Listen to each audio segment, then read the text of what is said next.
Assalamualaikum warahmatullahi wabarakatuh.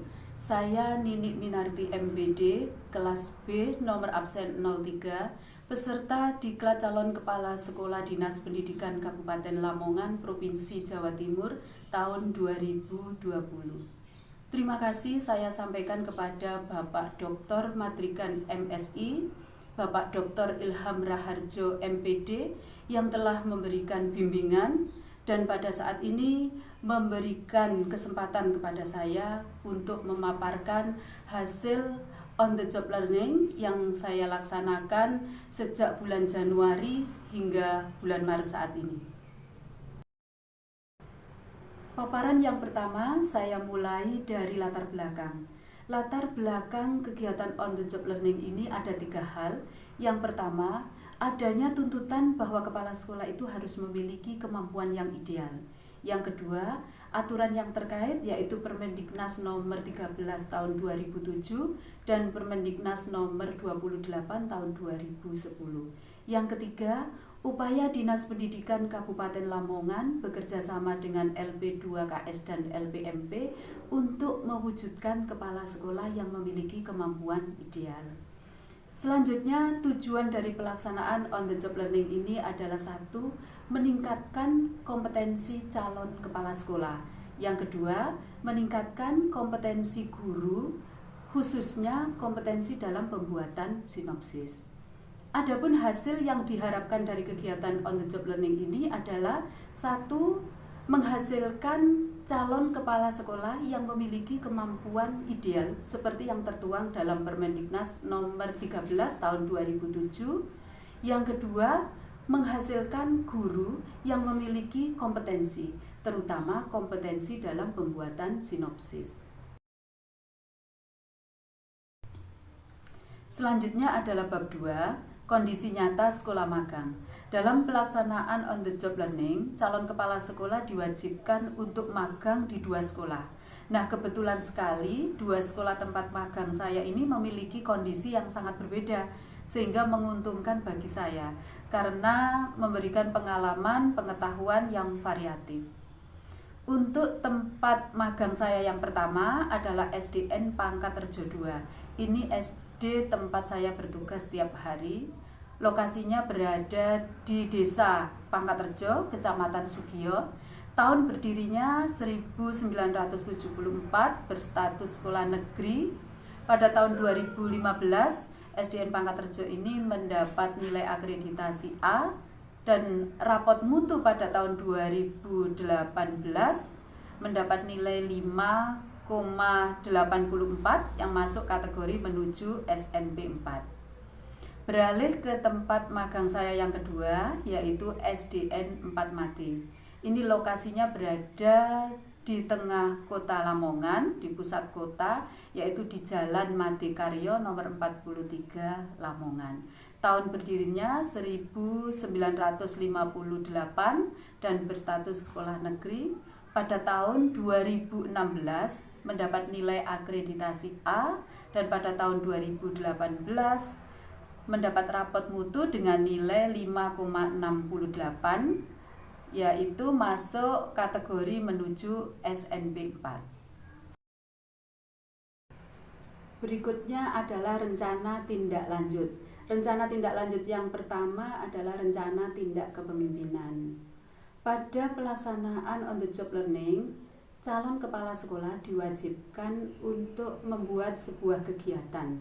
Dan pada saat itu saya membuat kegiatan IHT dengan judul Peningkatan Kemampuan Guru dalam Pengembangan Literasi Baca Tulis melalui IHT Pembuatan Sinopsis di SDN Pangkaterjo 2. Alasan saya mengambil judul ini karena untuk mendukung program pemerintah tentang literasi, dan kegiatan literasi ini di lembaga saya belum begitu terlaksana dengan maksimal. Hal ini disebabkan salah satunya adalah guru-guru yang ada di lembaga saya ini belum maksimal memahami bagaimana cara pembuatan sinopsis. Karena itu saya mengambil judul tersebut. Dalam pelaksanaan RTK, saya melaksanakan dengan 2 siklus. Siklus 1 saya laksanakan pada 27 Januari 2020 dan siklus 2 pada 1 Februari 2020. Kedua siklus ini pelaksanaannya adalah melalui 4 tahap.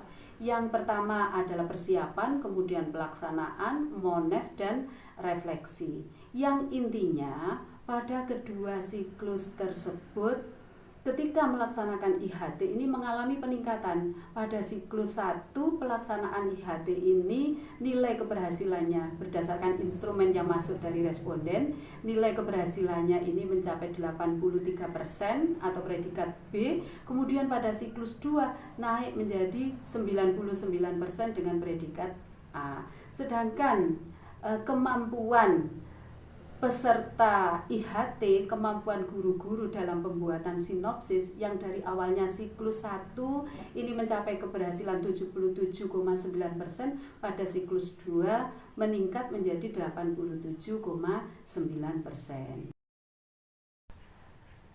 Rencana tindak lanjut yang kedua adalah supervisi guru junior dan supervisi tendik. Keduanya saya laksanakan dalam waktu yang bersamaan. Untuk yang pertama pada 3 Februari 2020 dan yang kedua pada 6 Februari 2020. Untuk supervisi guru junior, saya memilih Ibu Merita, guru kelas 5, karena beliau baru diangkat menjadi pegawai negeri pada tahun 2019. Jadi menurut saya beliau masih butuh banyak bimbingan dalam hal merancang kegiatan pembelajaran. Kalau untuk supervisi tendik, saya memilih Bapak Teguh Kurniawan sebagai tenaga administrasi. Baik supervisi pertama maupun supervisi kedua, saya melaksanakannya melalui 5 tahap, yaitu yang pertama pra-observasi, observasi, pasca observasi, tindak lanjut, dan hasil. Pada kegiatan observasi, saya melakukan observasi terhadap perangkat pembelajaran yang dibuat oleh Ibu Merita. Kemudian saya lanjutkan dengan mengobservasi pelaksanaan pembelajaran yang dilaksanakan Ibu Merita di kelas 5. Dari hasil observasi, supervisi 1 ini untuk Bu Merita maupun untuk Pak Teguh ini menunjukkan hasil yang baik dan berkembang mengalami peningkatan pada hasil supervisi yang kedua. Intinya pada pelaksanaan supervisi ini mereka berdua sudah bisa memotivasi dirinya untuk melakukan peningkatan terhadap kemampuannya. Rencana tindak lanjut yang ketiga adalah pengembangan perangkat pembelajaran. Perangkat pembelajaran ini disusun sendiri oleh calon kepala sekolah. Perangkat ini terdiri dari silabus, RPP, bahan ajar, dan penilaian atau evaluasi. Dalam silabus, di situ termuat materi IPA yaitu ekosistem, dan materi bahasa Indonesia adalah teks non-fiksi. Kemudian RPP, saya memilih RPP kelas 5 semester 1 pada tema 5 dan subtema 3. Saya memilih kelas 5 ini karena ada kaitannya dengan supervisi guru junior yang saya lakukan ini terhadap guru kelas 5. Sehingga saya harapkan ini memudahkan saya dalam penyusunan perangkat pembelajaran dan dalam melakukan supervisi.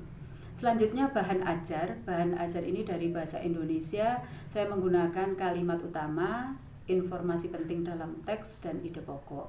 Kemudian bahan ajar untuk materi IPA, saya menggunakan komponen dalam ekosistem, rantai makanan, dan jaring-jaring makanan. Untuk penilaian, saya melakukan 3 penilaian, yaitu penilaian sikap, penilaian pengetahuan, dan penilaian keterampilan. Penilaian sikap saya melakukan melalui observasi yang kemudian dimasukkan ke dalam jurnal harian.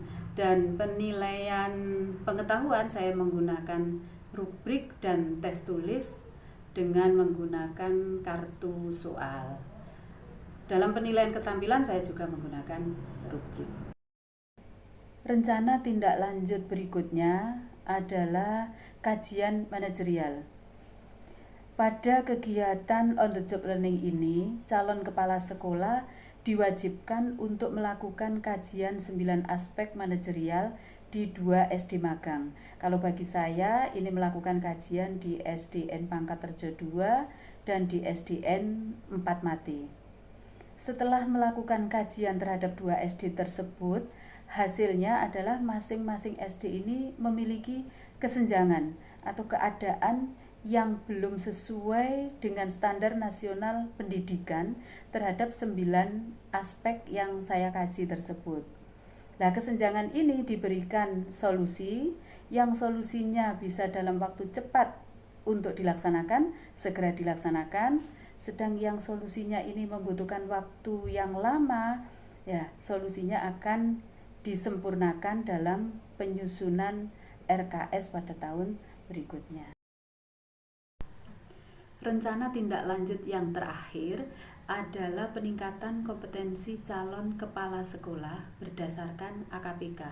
Nah, dari AKPK saya, itu nilai yang paling rendah adalah pada supervisi akademik. Oleh karena itu, saya harus melakukan magang di SDN 4 Mati terkait dengan peningkatan kompetensi supervisi akademik.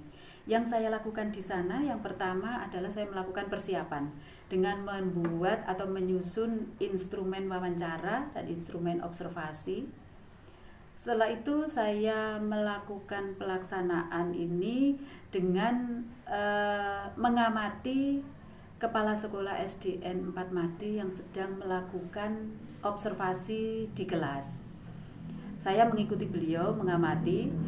Selain itu, saya juga melakukan diskusi dengan kepala sekolah, dengan guru senior yang ada di SDN 4 Mati dan melakukan studi dokumen. Untuk hasilnya, ini sudah tentu saya mendapatkan pengalaman untuk melaksanakan supervisi yang baik itu bagaimana, karena terus terang memang saya belum memiliki pengalaman yang cukup untuk melakukan supervisi akademik. Bapak mentor dan peserta diklat calon kepala sekolah yang saya hormati, sampai pada bab 4 itu tentang kesimpulan dan saran. Untuk kesimpulannya, bahwa setelah melakukan kegiatan on the job learning ini, kepala sekolah mampu meningkatkan kompetensinya sesuai dengan standar kompetensi yang ada di Permendiknas nomor 13 tahun 2007. Selain itu, kepala sekolah juga mampu membimbing guru untuk meningkatkan kompetensinya, khususnya pada kompetensi pembuatan sinopsis. Untuk saran, ini yang pertama saran untuk kepala sekolah. Hendaknya kepala sekolah ini mampu merancang sebuah kegiatan yang bisa meningkatkan kompetensi dirinya dan juga kompetensi guru di lembaganya. Berikutnya, kepala sekolah juga harus selalu belajar dan berusaha untuk selalu mengembangkan diri. Yang terakhir, saran untuk Dinas Pendidikan Kabupaten Lamongan, hendaknya kalau melaksanakan diklat calon kepala sekolah ini dilaksanakan sebelum calon kepala sekolah memperoleh SK kepala sekolah, sehingga calon kepala sekolah ini bisa mengikuti diklat dengan fokus, dengan punya banyak waktu tanpa dibebani oleh tugas-tugas kepala sekolah. Demikian Bapak Ibu yang bisa saya sampaikan, kurang lebihnya saya mohon maaf. Wassalamualaikum warahmatullahi wabarakatuh. Matur nuwun.